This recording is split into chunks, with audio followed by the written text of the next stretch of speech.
नमस्कार मित्रांनो, जर तुम्ही किंवा तुमच्या ओळखीतील कोणी व्यक्ती जानेवारी 2016 ते ऑगस्ट 2024 या कालावधीत निवृत्त झाली असेल तर हा व्हिडिओ तुमच्यासाठी अत्यंत महत्त्वाचा आहे। उच्च न्यायालयाच्या निर्णयानंतर निवृत्त कर्मचाऱ्यांना ग्रॅज्युइटीच्या फरकाचा मोठा दिलासा मिळाला आहे।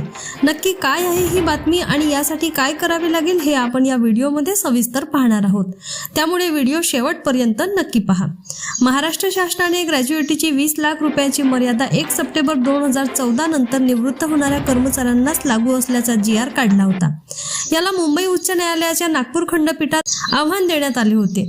न्यायमूर्तीद्वय अनिल किल्लोर व रजनीश व्यास यांच्या खंडपीठासमोर झालेल्या सुनावणीत याचिकाकर्त्यांची मागणी मान्य करण्यात आली।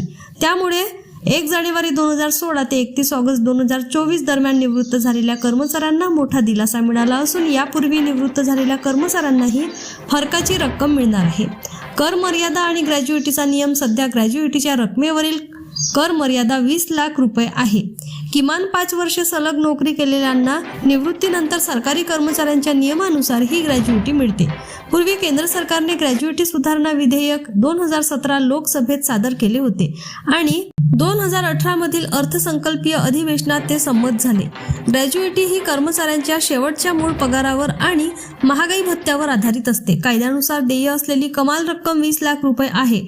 या मर्यादेपेक्षा जास्त रक्कम देण्यास परवानगी नाही।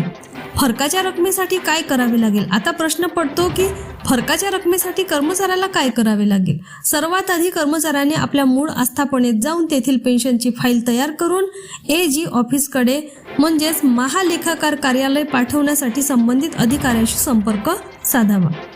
तिथे सर्व कागदपत्रे व पुरावे सादर केल्यानंतर पुढील मंजुरीसाठी ही कागदपत्रे AG ऑफिसकडे पाठवण्यात येतील। तत्पश्चात मंजुरीनंतर फरकाची रक्कम पहिले कोषागारामध्ये आणि कर्मचाऱ्यांच्या बँक खात्यात जमा होईल। राष्ट्रसंत तुकडोजी महाराज नागपूर विद्यापीठाचे निवृत्त उपकुलसचिव वित्त व लेखा विभाग BS राठोड यांनी दिलेल्या माहितीनुसार या प्रक्रियेला साधारणपणे 1 महिना ते 3 महिने वेळ लागू शकतो।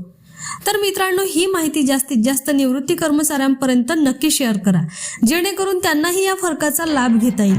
व्हिडिओ आवडल्यास लाईक करा आणि अशाच नवनवीन अपडेटसाठी चॅनलला सबस्क्राईब करायला विसरू नका। पुन्हा भेटू एका नवीन अपडेटसह। धन्यवाद।